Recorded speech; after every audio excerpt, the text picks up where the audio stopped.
The thing that I noticed is while I found this a bit queer, I had a 21-year-old and a 17-year-old son and daughter, and I had lost their attention. So when I was on ABC or whatever, when you make something, it's so beautiful and so yours and so fine and so important, just because you just made it. So you don't want people to cough or tie their shoes when you're on television. You want them to look adoringly at the screen, particularly if they're your children. My kids have gotten quite to the point where the Peter Jennings would say, "Oh, there's Robert Rose," and they go, and they walk right out of the living room. And I would like think, "Oh my God." And you can't, as a parent, lead them back into the room. That would be very, very not possible. So, but when Jan took the stuff that I was doing and turned it into this kind of bebop, they were transfixed. Now, I'm no fool. And I know that I want an audience, and I know that I want an audience that's far away from me. That would be a success by almost any measure.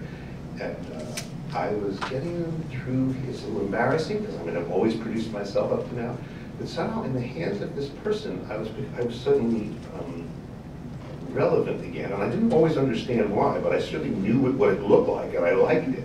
So we are playing more and more and more with the grammar of how to tell science stories.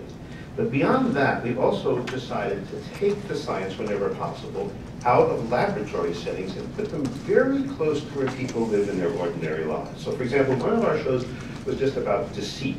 Like, why do people lie?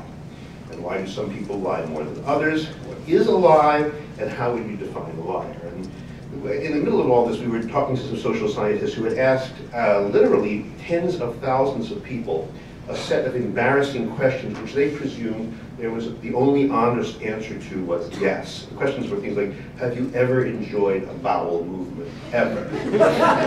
Apparently, their presumption that at some point in your life, somewhere along the line, the answer had to be yes, or that no would be frankly dishonest. Have you ever been so angry that you could imagine killing yourself? Have you ever wanted to rape someone? Now, some of these questions I thought I could imagine a no answer, but they said no, never, and never was just never honest. So from that group of people whom they called by their definition liars, this population called less than honest people, they did a number of surveys, and they discovered some things about what they called liars, that liars don't get in as much trouble as you think, don't self-destruct as often as you'd suppose, don't do worse than others in many respects, and in fact, listen to this, this is number X1 up.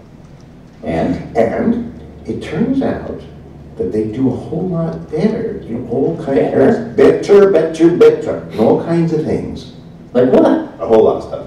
Like? Can we now say, by the way, that these people are liars? I'm not quite ready to say that. But okay, fine. Let's just call them liars. And can you please tell me what the hell you're talking about? What sorts of things do they do better at? Well, just to start, let me introduce you to someone. Okay, my name is Joanna Starrick, and I'm a psychologist. Psychologist and athlete. Yeah, I was actually a swimmer. I was a competitive swimmer at Colgate University, and I think one of the questions that I was really interested in is how can you have two people who have the same physiological capacity, and then one person over and over again would consistently win or outperform the other? Joanna had heard about Harold and Rubin's questionnaire, so she and her research partner, Carolyn Keating, decided to give the embarrassing questionnaire to the swim team. Yes. Just to see what they find. So we gave them that questionnaire at the beginning of the season, and then they trained, trying to qualify for the Eastern Athletic Conference Championship. That's the big race at the end of the year. It's a very objective measure. You either swim fast enough during the season to qualify,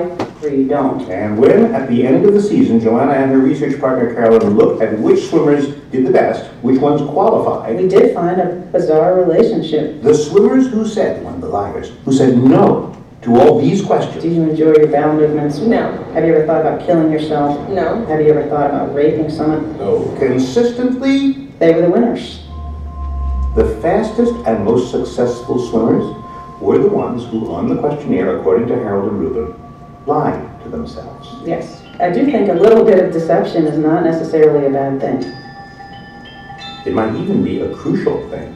And just for example, I want you to listen to these Olympic track athletes. We got these interview clips from sound artist Ben Rubin. And listen to how these athletes describe the process of getting ready to race. We believe we're invincible. Because if we go in there with any other thought, there's no chance of us accomplishing our goal. Well, of course, I always win in my thoughts. I have the ability to catch this person. It's going to happen. Take your head off. Leave your head at home. Leave your brain at home today. When I step on the runway, I just relax myself. You are the best. And I go. And more than sports, denying certain facts about the real world around you, according to any number of new studies, produces people who, turns out, are better at business and better at working with teams. And now here's the real kicker. They turn out to be happier people. That questionnaire serves a couple of purposes. One of the things that it taught us is that people who were happiest were the ones who were lying to themselves more. The people who are the most realistic, that actually see the world exactly as it is, tend to be slightly more depressed than others. Time and time again, researchers have found that depressed people lie less. They see all the pain in the world, how horrible people are with each other, and they tell you everything about themselves, what their weaknesses are, what terrible things they've done to other people. And the problem is they're right. And so maybe it's the way we help people is to help them be wrong. It might just be that hiding ideas that we know to be true, hiding those ideas from ourselves is what we need to get by. We're so vulnerable to being hurt that we're given the capacity to distort as a gift.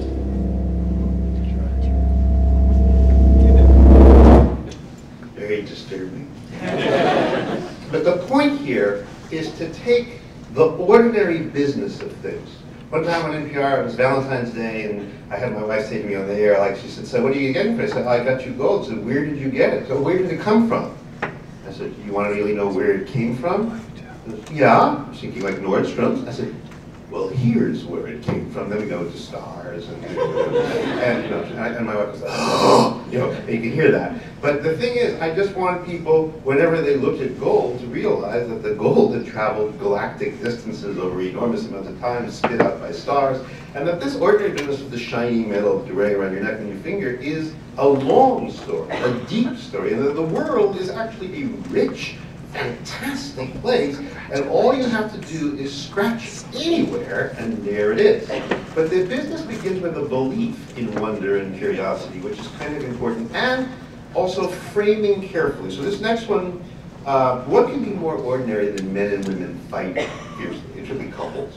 We got interested in the autonomic nervous system, which is when you get mad, automatically without thinking about it, your heart will race, your mouth will dry, your muscles will tighten, your jaws will clench. This happens, without conscious thought. It just happens, and the system turns on the same in men as it does in women.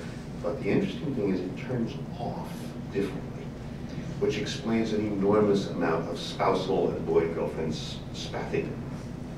So to explain this, we decided to create a little drama in the middle of the show. I'm talking to a scientist, and you have fancy music, and this is Anthony Damasio. He's a very famous scientist, and he's got accents with all the heights of and my wife, my actual real wife, calls right in the middle of the broadcast. Here's what happens next. No, not that one, not that one. That's coming up. Is that number, is there one called, I think that's number, we could do that one, but I'm not quite ready to do it. That's Oliver Sacks. We'll be here in a moment. But this is one which you should hear, I don't know what I'd call it. Maybe I'd call it Tamar and Robert. That's my wife's name, Tamar. Okay. Yeah. Can we go back to the beginning of it? Yeah, that's the middle of it. We were having a dinner right Let's go back just to the first. Thought made me sad, and then my body felt. Oh, crap. I gotta turn the ring off. Hold on. Hello? Oh, hi. Yeah, hold on a second. It's your wife. Yeah. Hello? Robert? Yeah. I can't believe you're still there. What are you doing there? What do you mean, what am I doing here? You were supposed to be home an hour ago. Tamar, you called me in the studio. We're on the I air. don't care. What do you mean, don't You were supposed to be home an hour ago. I reminded you this morning. I reminded you last night. It's just not important to you. It's not such a big deal. I'll be back in Actually, this is a perfect example of what we've been talking about. No. Robert's having a fight with his wife, Tamar. And while he's fighting, inside his body, his stomach is clenching, his heart is palpitating, they're just doing the same. Their brains are picking up these signals of thinking anger. Feel angry. My work is just as important as yours, and you have screwed it up. How did I screw it up? How did I screw up your work? Your job. Now, at a certain point, Robert will probably realize he has screwed up. And If I get home and I'm really sorry. I know this is horrible. Robert, is everything okay? Yeah, it's just, I'm really sorry. Okay.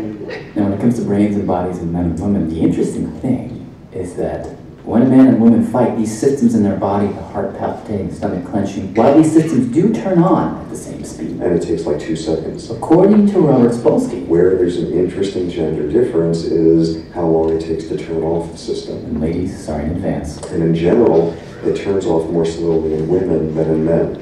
Which may explain something that happens to couples all the time. Okay, I'm really sorry. This isn't I right. know. Oh, I'm really sorry. Like, here we I are. need, like, maybe later we'll go do something, or I'm really sorry. Robert's stomach is relaxing. This is really stupid, I know. His heart is slowing. Very He stupid. thinks the fight might be over. Okay. But, you know, this is when we were having a dinner right after we got engaged, we went to the restaurant, and I was waiting for you, and I made the reservation. That was in the I car was with me, sitting there for 45 minutes, you didn't even call. I just you didn't apologize. Did you hear what just happened there? It's this William James stuff coming back to haunt us a century later. Sapolsky says sometimes the body actually tricks the brain. Tamar knows the fight is over mentally, but her body is still tense. Her heart is still racing, and her brain thinks, wait. If my heart is still racing and I consciously know that this issue has been resolved, it must be because I'm still pissed off about that thing that happened in the Carter administration. The brain fills a vacuum. We have a list. You have a list? There was a long list. You know how often you do this sort of thing? I do it like one time. No, I can count on this. You're the lady that calls when I'll be out of town and says, should I make dinner for Robert? Because, of course, you can't make dinner for yourself. The kids. Baked potatoes last week, Wednesday. I made the baked potatoes. That's just applying heat.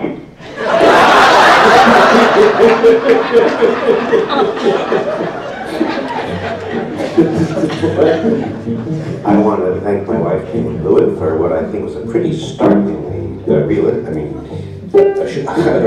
which I don't know how she did that because it's so unlike the rest of our marriage. This story, by the way, came from Robert Sapolsky, and he tells it about his wife too, but they're not reporters, they're scientists, so they do it differently. My wife's in the same business as me, so the very words we will say to each other is, honey, don't forget what the half-life is on the autonomic nervous system. That's such a rare exchange between two people, you know. We're just something else. This is really fun to do. I have to tell you. The thing, however, that is important that's going on underneath all this is that scientists are playing with us, and that's important to our sense of when we thought this out. Like, we didn't want the scientists on our program to come in as scientists in white coats. We wanted to be able to play with them, make fun with them, ask them, challenge them, say things like, how do you know that? Why do you say that? Come on. Do you really think that? Or are you just writing that down in your big fat book kind of question? And also to try out metaphors that may or may not be right. The thing is, there needs to be a way to talk to important and powerful and brainy people that reminds ordinary people of ordinary conversation. That it is not necessary to bow down or do something sort of vaguely Japanese in front of these people, but you can poke and laugh and share and get them to act like they really are, which is blood and real people. So they do get really loose sometimes. In a story about how difficult it is for some people to choose, a show about choice, we were talking to Oliver Sacks, the neurologist who's on the show a lot, and he said, well, I just don't. I said, excuse me? So there's just whole categories that I just exempt from choice, so I'm just free of the whole thing. Do you mean like I don't have a favorite cereal? So no, it's much more radical. I eat the same food every day for lunch for the week. Same breakfast, same lunch, same dinner, whole week long. I don't have to pick and choose unless someone wants to take me out for dinner. I said, really? I said, yeah. He says, and I also dress. Like this week is khaki and white shirt week. It's khaki white shirt, khaki white shirt, khaki white shirt, Monday, Tuesday, Wednesday, Thursday, Friday. I don't think about it, it's just khaki white shirt. Not the same khaki white shirt, but only khaki white shirt. He said, I call it the khaki white shirt. We said, yeah, well, I mean, I don't call it that, but that's like what it is. I said, well, do you ever, like, is this so boring? He said, that's not boring, but occasionally I make mistakes. I said, well, what kind of mistakes can you make? And that leads me to the Mignon is French for kidneys. Let's see if he's there. It's not the DVD, it's another CD, and it's the one with the ultrasound. Let's give it a shot, and we'll see what it shows. It was when I was a resident at UCLA, and as I now have sardines every time for dinner, at that time living in Topanga Canyon, I would have kidneys, and I would go to the farmer's market, and I would buy my weekly kidneys. But on one occasion, a strange mistake happened. Whether I made the mistake or whether I was misheard, instead of my usual 2 pounds of kidneys, I was given 22 pounds of kidneys. If a mistake is made, I'm too shy to say anything. Aren't you embarrassed to be such a wimp, both of routine and of shyness? I mean, like it's a double duty there. Yes, I am. Well, what the hell. Anyhow, with these, I should of course have thrown away this monstrous, palpitating bag of kidneys.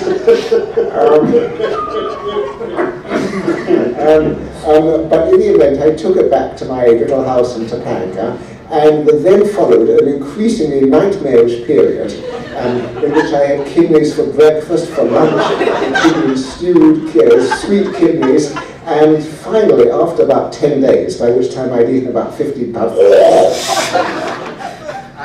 I was a little surprised when people. The thing is, when you take the risk and you tickle them, and some of the times they stiffen and you don't get anything back, but an awful lot of the time you get back the real person who lives in the big famous body that's in front of you, and it's not only fun to do, but the return on risk is pretty good, I'd say. So yeah, so we did all these things. We got all these people together. We made this program. What we had no idea was whether anybody would care to listen to it. I mean, we come down from the morning, late evening routine, and we have made 5 of them, I guess. And we say to the woman who runs WNYC, okay, here. And neither of us are, I mean, we're vain, for sure, but we're not the kind of vain that ever thinks we're going to win. I think the two of us are like, kind of go, you're marvelous, you're wonderful, you're fabulous, you're super fabulous. I don't know why everyone doesn't know you're just so fine, you're just so fine. And then when you actually have to meet someone, you go, oh, because you just don't think it's going to go in your direction. So we give her the thing, and she, to our surprise, actually says, well, let's see, let's put it on. And then she did something a little odd. She put it on instead of Terry Gross's Fresh Air. This was a problem because people who listen to Terry Gross's program Fresh Air don't just listen to Terry Gross's Fresh Air, they need Terry Gross's. This is something that it is sort of like sustenance for certain people. So one day, without any announcement of any kind, all of a sudden there's not Terry Gross. That was essentially what happened. Not Terry Gross. Instead, 2 people, one old, one young, homoerotic, weird probably. Not Terry Gross. And the emails start about, where's Terry, where's Terry, where's Terry? Who are these people? Where's Terry, where's Terry? Bring back Terry, bring back Terry, bring back Terry. Terry, Terry, Terry, Terry, Terry, Terry, Terry. Why is it Terry, Terry, Terry, Terry? You count down and there's like not a single Bravo, not a single nothing really. So we are very emotionally prepared for that reaction. We put on the sackcloth, heap on the ashes. I know, we both say that. And then we think we're over. But the woman said, the woman in charge of the station, Laura Walker, she said, I tell you what, this isn't, ideal, but then again, it's probably a mistake that we just threw a bunch of Terry's, if she had said, I'll be back next week, you can also hear me on the FM, I'll also be visiting you at home, not to worry, and here are these 2 boys, that might have worked out fine, but it didn't happen to be that way. So we got this very ruinous set of reviews, and so she said, well, why don't you go to do an event? We said, well, what's that? He said, well, you go to a place where real people who don't listen to the radio, but who have listened to the radio, come and look at you. I said, really? We do that? He said, well, we don't have a rating system here, so we have to sometimes just take our dipsticks where we can find them. So you go to some place, we chose the Apple store upstairs in a lounge where there were 150 seats. And we went on the radio and said, anybody who wants to meet Jared and Robert, come to the upstairs lounge at the Reverend Order in the Apple Store in somewhere in New York. So we thought, Then it turns out that not Fish, but some really big 1980s band was having some kind of a concert, but it's an Apple Store concert, which isn't like a concert I thought was when people would play music in front of listeners, but the people coming for this, God, I can't remember the name of the group, but they came with their Apple computers and they were going to do something together in the basement about the band or something, but there were quite a few of them, so I thought, oh my God, we've chosen a terrible night because now this band, or whatever that is going on the first floor. Who will be on the second floor? So my nephew, actually, Alan, was sort of standing out on the street. He said, oh, Robert, this is something weird's going on. So we walked into the room, and first of all, there were like 300 people for the 150 seats. They were all over. The fire department had to make them go downstairs. But the thing was, I said, look at these people's faces. They were looking at us differently. Like we were a garage band that had like one song, they were singing for several weeks. And so, like CeeLo's song, that one that just came out, so it was like that. And I said, I think they're going to eat us. He says, is this good? I said, I think it's exactly what we were hoping for. So we go and we do a thing, and then those 300 people became 7,000 subscribers, and then 20,000 subscribers, and then 50,000 subscribers, then 100,000 subscribers, then 500,000, then 1 million, now 2 million. So, and NPR is distributing it, so we're now at several hundred radio stations. And it's a science show too, and it's done, on weird topics like, is there a biological definition for race? Or what did language do for the human species? Or where does music come from? Or where does a moral sense of right and wrong come from? And we do it with tales and stories and investigations and music, and as you heard. But we never, ever, ever call it a science show. We do not. We do not. Not only that, we avoid sciencey words very specifically. Also, I think I tried to gear it in a few minutes that I have to say in the matter. We have a balance of power, which it's actually a deeply affectionate relationship, which does not stop it from being a ferocious one. But I like it if it's just one tick slower than what I imagine the average person is capable of. Just a little stupider, that is, we are a little stupider than you, the people who are listening. Just because it gives the listeners, come on, I get this already, come on, give me something else. They don't understand that impatience that they have to go faster is, we've just won. They don't like this subject, it's foreign, it's hard, they don't think they can get it, and all of a sudden, they're faster than you are. It's like reading Brian Greene or Oliver Sacks or Richard Dawkins. These people write so well that you understand on page 3, you still understand on page 90, and you're still understanding on page 133, and you're flattered. And that's the sort of model here.